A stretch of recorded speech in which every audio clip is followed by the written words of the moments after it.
வாழ்க வளமுடன் அம்மா. வாழ்க வளமுடன் அம்மா. நன்றி அம்மா. ஆரம்பிக்கலாம். வாழ்க வையகம், வாழ்க வையகம், வாழ்க வளமுடன். குரு வாழ்க, குருவே துணை. இந்த அரும்பிறவியில் முன்வினை அறுத்து எல்லையில்லா மெய்ப்பொருளை அடைவதற்கு வந்த ஒரு உதவி குரு உயிரின் சேர்க்கை. வணங்கி குரு திருவடியை வாழ்த்தி வாழ்வோம். வாழ்க வளமுடன்.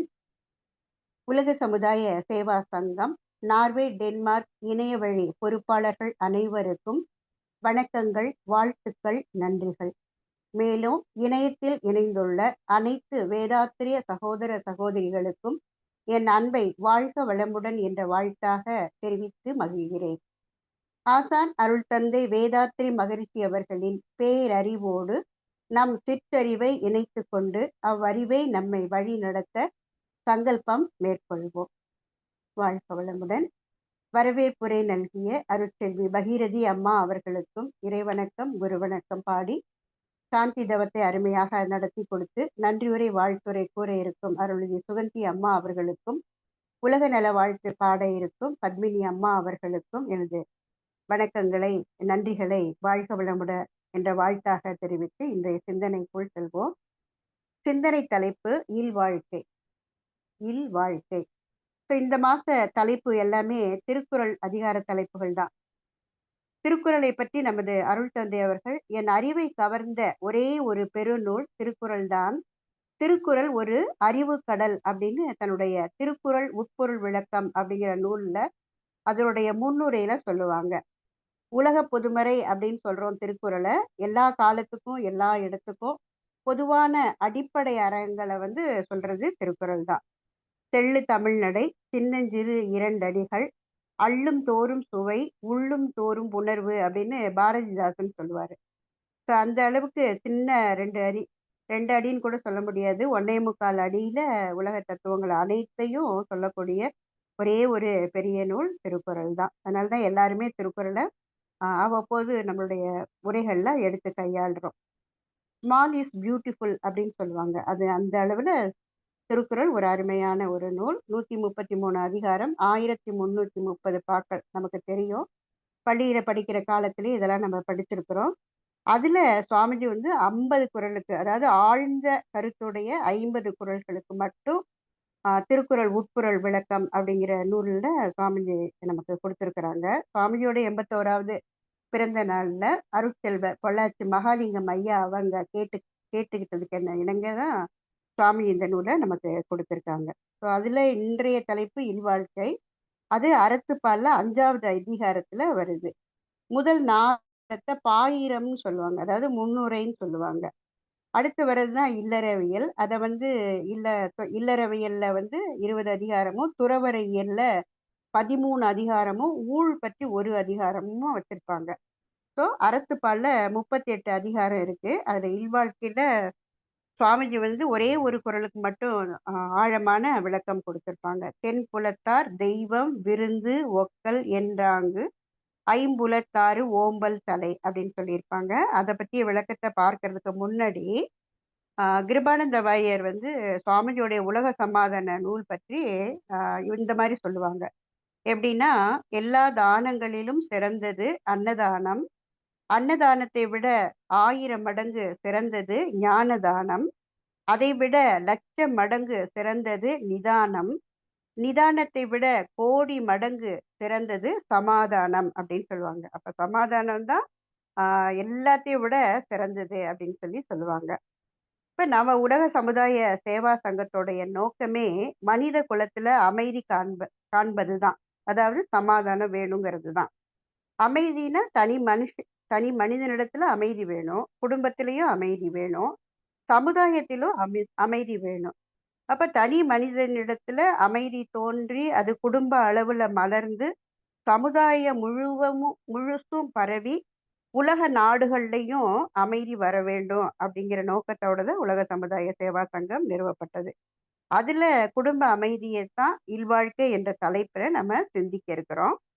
சுவாமிஜி நமக்கு குடும்ப அமைதி, பெண்ணின் பெருமை, மகப்பேறு, கர்ப்பகால பொறுப்புகள், தாய் சேய் நலம், குழந்தை வளர்ப்பு போன்ற விளக்கங்களை தரதுக்கு காரணமானது தான் இந்த இல்வாழ்க்கை, வாழ்க்கை துணை நலம், மக்கள் பேறு போன்ற அதிகாரங்கள், திருக்குறள் அதிகாரம். நம்ம முன்னோர்கள் மனித வாழ்க்கைய 4 பருவங்களாக பகுத்து சொன்னாங்க. அதாவது பிரம்மச்சரியம், கிரகஸ்தம், வானப்பிரஸ்தம், சந்நியாசம்னு சொல்லிட்டு சமஸ்கிருதத்துல சொல்லியிருந்தாங்க. இதை நம்ம சுவாமிஜி பிரம்மச்சரியத்தை இளமை நோன்பு அப்படின்னும், கிரகஸ்தத்தை இல்லறம் அப்படின்னும், வனப்பிரஸ்தத்தை அகத்தவம் என்றும், சந்நியாசத்தை தொண்டு அப்படின்னும் தமிழ் படுத்தியிருக்காங்க. அத ஒரு பாடல்ல சொல்லுவாங்க. 4 வகை பருவ நோன்பு அப்படிங்கிற கவியில அதை பற்றிய விளக்கத்தை சொல்லுவாங்க. இளமை நோன்புனா என்ன, இல்லறம்னா என்ன, அகத்தவம்னா என்ன, தொண்டுனா என்ன அப்படின்னு. வாழ்வாங்கு வாழ்வதற்கு பயிற்சி ஏற்கும் முறையை வகைப்படுத்த இளமை நோன்பாகும்.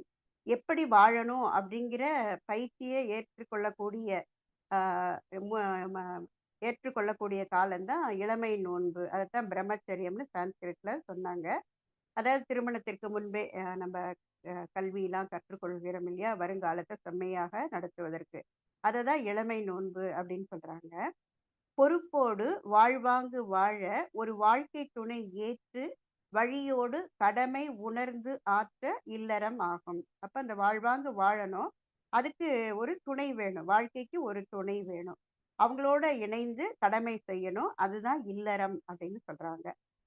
வாழ்வினிலே மறைபொருளாம் உயிர் அறிவை உணர வளமான உளப்பயிற்சி அகநோக்கு தவம் அப்படின்னு சொல்றாங்க. இப்ப நம்ம வாழ்ந்துட்டு இருக்கும்போதே மறைப்பொருள் இருக்கு இல்லைங்களா, உயிர் 3 மறைப்பொருள்.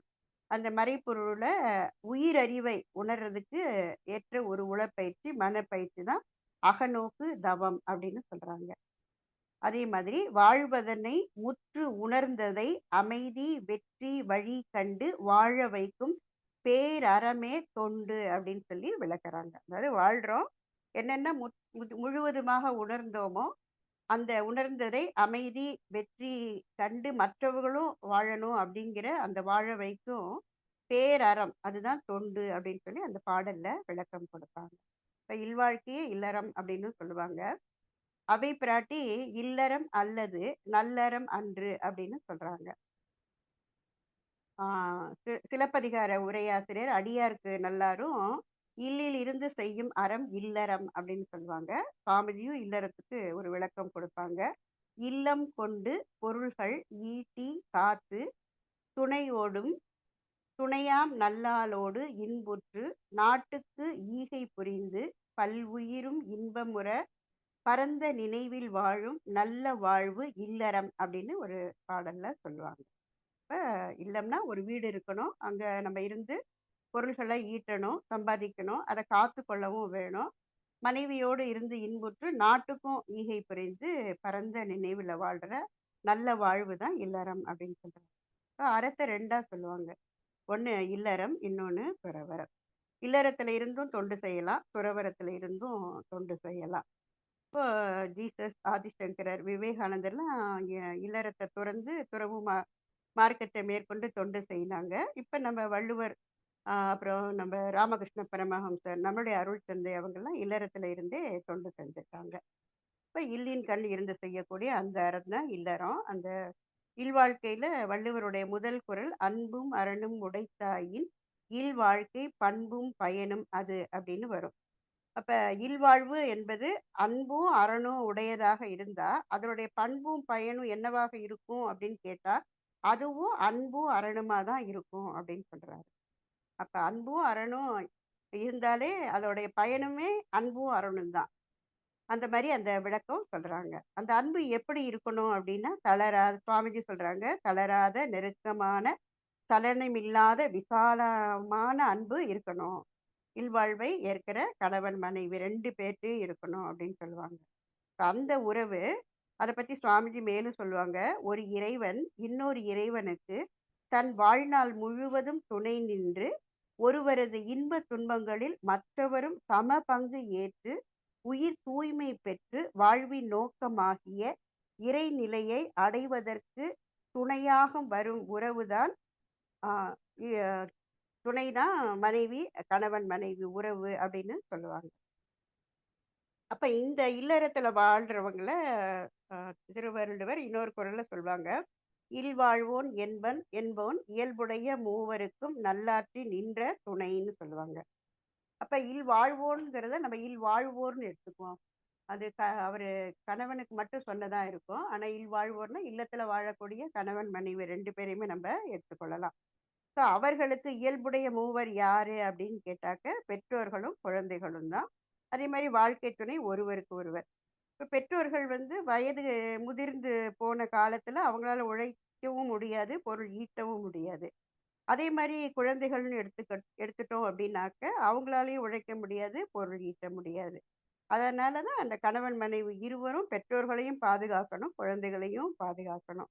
இப்ப வெளியில அதாவது புறத்த அவங்கள பாதுகாக்கிறது, பராமரிப்பு செய்றதோட, சுவாமிஜி இன்னும் ஒரு படி மேல நமக்கு அகத்தவம் ஆற்றும்போது கூட, "அன்னைக்கு வணக்கம், தந்தைக்கு வணக்கம்" என அவங்கள நன்றியோடு நினைத்து பார்த்து, "வாழ்க வளமுடன்" என்று வணங்க சொல்லிக் குடுத்துருக்கிறாங்க. அதேபோல தவம் முடிஞ்சதுக்கு அப்புறம் சங்கல்பத்துக்கு அடுத்ததாக நம்முடைய வாழ்க்கை துணை, அதாவது கணவனுக்கு மனைவி, மனைவிக்கு கணவனையும், அதேபோல குழந்தைகளையும் வாழ்த்தவும் கத்துக் குடுத்துருக்கிறாங்க. இப்ப இல்வாழ்க்கைய பத்தி இன்னும் சிறப்பா சொல்லணும்னா, "அரண் எனப்பட்டதே இல்வாழ்க்கை" அப்படின்னு ஒரு குறள்ல ஒரு வரி. "அறத்தாற்றின் இல்வாழ்க்கை ஆற்றின்" அப்படின்னு சொல்லி இன்னொரு குறள்.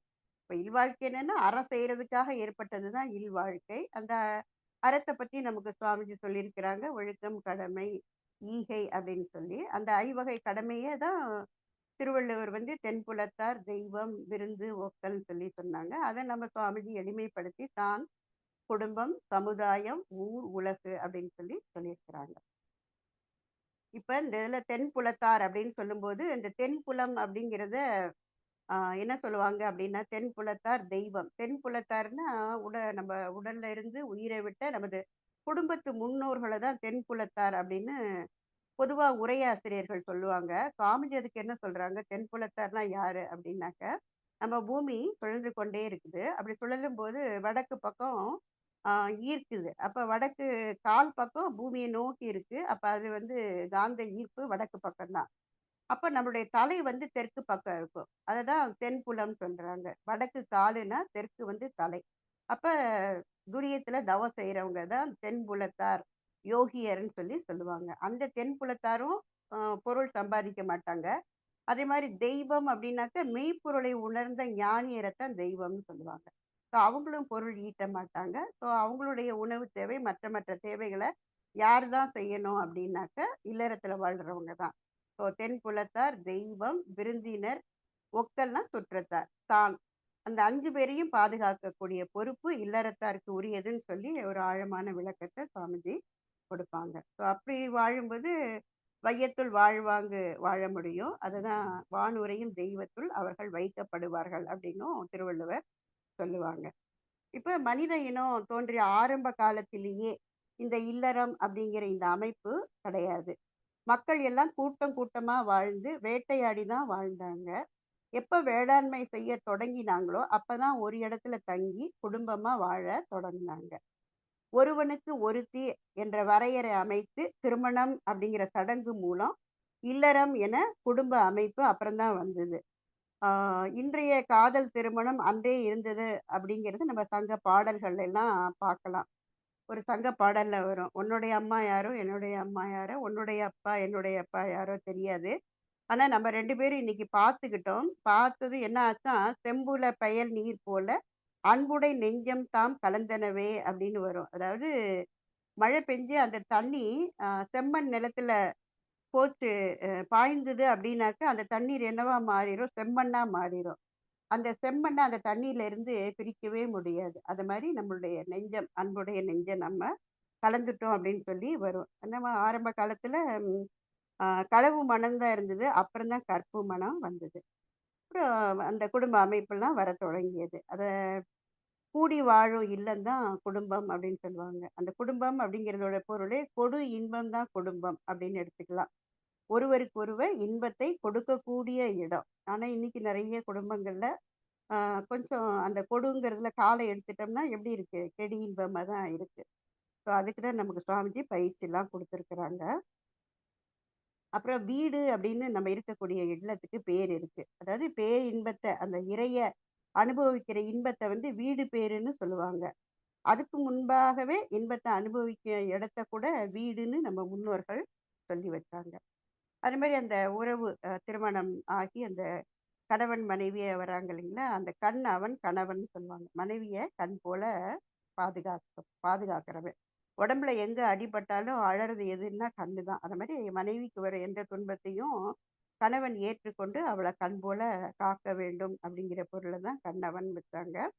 அது மாரி மனைவிங்கிறத மனைக்கு விளக்கு தான் மனைவி. அந்த அந்த வீட்ட வந்து விளக்கி காட்டுறவ. விளக்கினா அந்த அங்க இருக்கிற அறியாமை எல்லாம் போக்கி, நல்ல அறிவுபூர்வமா சிந்தித்து, அந்த குடும்பத்த அமைதியா, பொறுமையா, இனிமையா நடத்தக்கூடியவள் அப்படிங்கிற பொருள்ல தான் மனைவிங்கிற பேரு வந்தது. ஒரு பழைய பாடல்ல கூட வரும். "இருமனம் என்னும் திருமணத்தாலே இணையே இல்லாத இல்வாழ்விலே தேவை தனை உணர்ந்து சேவை செய்து மகிழ்ந்து சிறந்த இன்பம் காணுவோம்னு வரும். அதாவது ஒருத்தர் தேவை ஒருத்தர் புரிந்து கொண்டு, தெரிந்து கொண்டு சேவை செய்றதுக்கு தான் இந்த இல்லறம் அப்படின்னு சொல்லி வரும். அப்ப ஒருவருக்கு ஒருவர் ஆதாரமாகவும், ஆதரவாகவும் அமைத்துக் கொள்ளும் உறவு தான் கணவன் மனைவி உறவு. அத தெய்வீக உறவு அப்படின்னும் சொல்லுவாங்க. ஒருவருக்கு ஒருவர் தனக்குத்தான் பாத்தியம்னா உரிமை என்று நினைக்கும் தாம்பத்திய உறவு தான் கணவன் மனைவி உறவு. ஆ அவங்கள எப்படி தேர்ந்தெடுக்கிறோம் அப்படிங்கிறதுக்கும் சுவாமிஜி சொல்லுவாங்க. அவர்களுடைய அடிமனமே வாழ்க்கை துணைவர தேர்ந்தெடுக்குது. அவங்களுடைய மனசுடைய தரத்த கொண்டும், அவங்களுக்கு வாழ்நாள்ல என்ன என்ன இன்பம், துன்பம் வர வேணுமோ, அதற்கு சரி பங்கு ஏற்க ஒரே ஒருவரால தான் முடியும். அந்த ஒருவர அவரது அடிமனமே தேர்ந்தெடுக்குது. அதுதான் பல பேர் மனசுல பிரதிபலித்து, மற்றவர்கள்லாம் வெறும் கருவிகளா இருந்து திருமணத்த நடத்தி வைக்கிறாங்க. அப்ப வாழ்க்கை துணைய பற்றி யாரும் குறைப்பட்டுக் கொள்ள தேவையே இல்ல. அன்பான கணவன் மனைவி உறவு தான் இல்வாழ்க்கைக்கே அஸ்திவாரம். அந்த அஸ்திவாரம் பலமாக அமைய வேண்டுவது என்ன அப்படின்னா, அத சுவாமிஜி 3 மந்திரமா சொல்லுவாங்க இல்லையா? பொறுமை, விட்டு கொடுத்தல், தியாகம் அப்படின்னு. இல்வாழ்க்கையில கற்க வேண்டிய முதல் பாடமும் இந்த 3 தான். கடைசி வரை கடைப்பிடிக்க வேண்டிய பாடமும் இந்த 3 தான். ஒவ்வொருத்தர்ட்டயும் குறைகள் இருக்கலாம். கணவன் மனைவி உறவுல ஒவ்வொருத்தர்ட்டயும் சில குறைகள் இருக்கலாம். அத பெரிதுபடுத்தாம பொறுத்து மறத்தலும் வேண்டும். விட்டு குடுத்து போக வேணும். கணவன் மனைவியிடமும், மனைவி கணவனிடமும் விட்டு கொடுத்து போறதுல தான் இல்வாழ்க்கையே சிறக்குது. அந்த இருவர்ல யாரு அறிவுல சிறந்தவங்களோ, அவங்க தான் அதிகமா விட்டு கொடுப்பாங்க. கற்பு என்ற ஒன்றைத் தவிர எதையும் விட்டு கொடுக்கலாம் அப்படின்னு சாமிஜி சொல்லுவாங்க. இந்த இடத்துல நம்ம அருள் அன்னை லோகாம்பாள நினைக்காம இருக்க முடியாது. எந்த பெண்ணும் செய்யாத ஒரு காரியம். துணிச்சலா செஞ்சாங்க. தன்னுடைய வாழ்க்கையே, அதாவது தன்னுடைய கணவரையே இன்னொரு பெண்ணுக்கு விட்டு கொடுத்தாங்க. அதே மாரி சமுதாயத்துக்கும் விட்டு கொடுத்த ஒரு தியாகி தான் அன்னை லோகாம்பாள். அதான் தொண்டு உள்ளம், தூய உள்ளம், தொல்லுலக மக்கள் எல்லாம் ஒன்றே என்ற தாயுள்ளம். அதனால தான் சுவாமிஜி இல்லற நோன்பு அப்படிங்கிற கவியில ஒரு பாடல் சொல்லுவாங்க. அன்பு ஊற்று அப்படின்னு தொடங்குற அந்த பாடல்ல, இன்ப ஊற்று இருவரிடையே பெருக வாழ்த்தலோடு இன்முகமும் பொறுமை, தியாகம், தகைமை காட்ட வேண்டும். தன் புகழ் விளக்கும் நல்ல தரமுடைய மக்கள் தழைப்பார்கள் இல்வாழ்வை ஆய்ந்து கண்ட உண்மை. இல்வாழ்க்கைய ஆய்ந்து கண்ட உண்மையில தான் என்ன சொல்றாங்க? 2 பேரும் இன்முகமா இருக்கணும், பொறுமையா இருக்கணும், தியாகமா பெருந்தன்மையோட இருக்கணும். அப்பதான் நல்ல தரமுடைய மக்கள், குழந்தைகள் பிறப்பாங்க அப்படின்னு சொல்றாங்க. வள்ளுவரும் சொல்லியிருக்காரு இல்லைங்களா? மங்களம் என்ப மனைமாட்சி மற்றதன் நன்கலம் நன்மக்கட்பேறு. அப்போ நல்ல பிள்ளைகள் பிறப்பாங்க. இப்போ ஒருவர் ஒரு துறையில சிறந்த வெற்றி பெற்று இருக்கிறாங்க அப்படின்னா, அது எந்த துறை வேணாலும் எடுத்துக்கலாம். அரசியலா இருக்கலாம், அறிவியலா இருக்கலாம், மருத்துவமா இருக்கலாம், விஞ்ஞானமா இருக்கலாம், ஆன்மீகமா இருக்கலாம். ஸோ எது எடுத்தாலும் அதுக்கு காரணம் என்ன? அந்த துறையில அவங்க வெற்றி பெறுவதற்கு காரணம் யாருன்னு கேட்டா, அவங்களுடைய வாழ்க்கை துணை தான். அது கணவனா இருந்தாலும் சரி, மனைவியா இருந்தாலும் சரி. அவங்களுடைய வெற்றிக்கு பின்னால இருப்பது வாழ்க்கை துணை தான். ஆனா நடைமுறையில ஒரு ஒரு சில குடும்பங்கள்ல இந்த கணவன் முறைவு எப்படி இருக்கு அப்படின்னு பார்த்தோம்னா, ஆ கொஞ்சம் வருத்தமா தான் இருக்கு. ஏன்னா, ஒவ்வொருத்தரும் அறியாமையாலயும், பொருளாதார சிக்கல்களாலயும் அளவுக்கு மீறிய எதிர்பார்ப்புகளாலும், தனது ஆதிக்கமே நடைபெற வேண்டும் அப்படிங்கிற தன் முனைப்பாலும், ஒருவருடைய பெருமைய ஒருவர் உணராத சிறுமையினாலும், இல்வாழ்க்கையில கணவன் மனைவி உறவு தன் புனிதத்த இழந்துள்ளத பார்க்கிறோம். இந்த கணவன் மனைவி உறவின் வீழ்ச்சியில இருந்து தான் சமுதாயத்தின் அத்தனை வீழ்ச்சிகளும் ஆரம்பமாகின்றன. அதனால் ஏற்படும் துன்ப அலைகள் அவர்கள் பெற்றோர்களையும் பாதிக்கின்றன. அவர்கள் பெற்று எடுத்த பிள்ளைகளையும் பாதிக்கின்றன. இதற்கு விடிவெள்ளிதான் நம்முடைய மனவளக்கலை பயிற்சிகள். போதனை மட்டும் அல்ல, சாதனையோடு கூடிய பயிற்சி முறைகள். இது பற்றி சாமிஜி மேலும் ஒரு அன்பொழியில சொன்னது. 2 பேருமே நம்முடைய மனவளக்கலை பயிற்சிகள செய்துட்டே வந்தாங்கன்னா, நல்ல பலன் கிட்டும். சில காரணங்களால ஒருவருக்கு இந்த கலையில் விருப்பம் இல்லாம இருக்கலாம். அதனால் ஒருவர் மட்டுமே ஈடுபட்டு செஞ்சுட்டு வரலாம். எனினும் ஒருவரே சிறப்பாக இந்த கலையை கற்று பயின்று தன்னுடைய தரத்த உயர்த்தி மற்றவருக்கு நலம் விளைவித்தும் வாழ்த்தியும் வந்தால் நிச்சயம் அவரும் குறுகிய காலத்திலேயே இந்த பயிற்சியை செய்யணும் அப்படிங்கிற விருப்பம் கொள்வார்கள் அப்படின்னு சொல்லுவாங்க. பல மக்கள் வாழ்வில் கண்ட உண்மைகள் என் வாழ்வின் அனுபவங்களை கொண்டே இந்த அன்புரைகளை வழங்கி இருக்கிறேன் அப்படின்னும் சொல்லுவாங்க. அப்போ திருமணத்துக்கு முன்னாடியே நம்ம இந்த ஸ்கை யோகா பயிற்சியை பெற்றிருந்தா இப்ப நம்ம மனவளக்கலை குடும்பங்கள்லையும் பார்த்தா நிறைய பெற்றோர்கள் தங்களுடைய குழந்தைகளுக்கு திருமணத்துக்கு முன்னாடியே பயிற்சியை கொடுத்திருப்பாங்க. இல்ல அதுக்கு பிறகாவது பயிற்சிய பெற்று தொடர்ந்து செஞ்சுட்டே வந்தாங்கன்னா, அப்ப அந்த கணவன் மனைவி இருவரும் என்ன பண்ணுவாங்க, ஒருத்தர் ஒருத்தர் குறையே சொல்ல மாட்டாங்க. கட்டளையும் இட மாட்டாங்க. பிறரிடம் இருந்து எதையுமே எதிர்பார்க்க மாட்டாங்க. சுவாமிஜி சொல்லுவாங்கல்ல, கமெண்ட், டிமாண்ட் இந்த 3மே அவங்க கிட்ட இருக்காது. ஏன்னா, உண்மை உணர்வு பெறதுனால. எளிதில உணர்ச்சி வயப்பட மாட்டாங்க. ஒருவர் மட்டும் பயிற்சி எடுத்தா கூட அவங்க மத்தவர புரிஞ்சுக்குவாங்க. தன்னுடைய கருத்து தான் உயர்ந்தது என வாதிடாமல் அடுத்தவர் கருத்துக்கு மதிப்பும் கொடுப்பாங்க. ஞானமே ஆனாலும் வாழ்க்கை துணை ஒத்துக்கொள்ளல அப்படின்னா கூட அந்த இடத்துல அமைதி காப்பாங்க. ஏன்னா அந்த இடத்துல அவங்களுடைய அறிவு தான் நிர்வாகம் பண்ணுது. அது மாதிரி எந்த எதிர்பார்ப்பும் அவங்க கிட்ட இருக்காது. தன்முனைப்பு எழவும் வாய்ப்பும் இருக்காது. அது மாதிரி குடும்பத்துல இல்வாழ்க்கையில பிணக்கு தோன்ற பால் உறவு ஒரு முக்கிய காரணம். அதை கூட தவிப்பும் ஏமாற்றமும் தோன்றாத வகையில தம்பதிகள் தம்பதியின் கூட பேர் கூட தம்பதி தனக்கு பதி அந்த தம்பதிகள் ஒருவரின் மனப்போக்கிற்கும் உடல் தேவைக்கும் மதிப்பளித்து அந்த வேட்கையை கூட நம்மளுடைய குண்டலினி யோகத்தின் மூலம் மாற்றி அமைத்து இனிமையோடு வாழ்க்கை நடத்துவாங்க. ஸோ அதே போல அந்த சினத்தை தவிர்த்து திருமணம் ஆன நாள்ல இருந்து இன்னைக்கு வரைக்கும் நம்முடைய வாழ்க்கை துணை அளித்த நன்மைகளையும் நினைத்து பார்த்து மகிழ்ச்சியாக வாழ்வாங்க, வாழ்த்தி கொண்டே இருப்பாங்க. அப்ப அந்த இல்வாழ்க்கையை இனிமையா அவங்களே அமைச்சுக்குவாங்க. என்னுடைய வாழ்க்கை துணை இறைநிலை எனக்கு அளித்த வரம் அப்படின்னு ஒவ்வொரு நாளும் தவத்துல வாழ்த்திட்டே இருப்பாங்க. அதனால அவங்களுக்கு வர பிறவி தொடரா வர குழந்தைகளும் கூட கருவுல திருவுடைய குழந்தைகளாக பிறப்பாங்க. அவங்க உலக சமாதானத்தை கொண்டு வரும் பிள்ளைகளாக அமைந்து விடுவார்கள். இப்ப வள்ளுவர் சொன்னத வாழ்ந்து காட்டிய வழிகாட்டிகள் தான் நம்முடைய அருள் தந்தையும் அருள் அன்னையும். வளமை, வறுமை, இன்பம், துன்பம், ஏற்றம், இரக்கம் எல்லாமே இருந்தது அவங்களுடைய வாழ்க்கையில.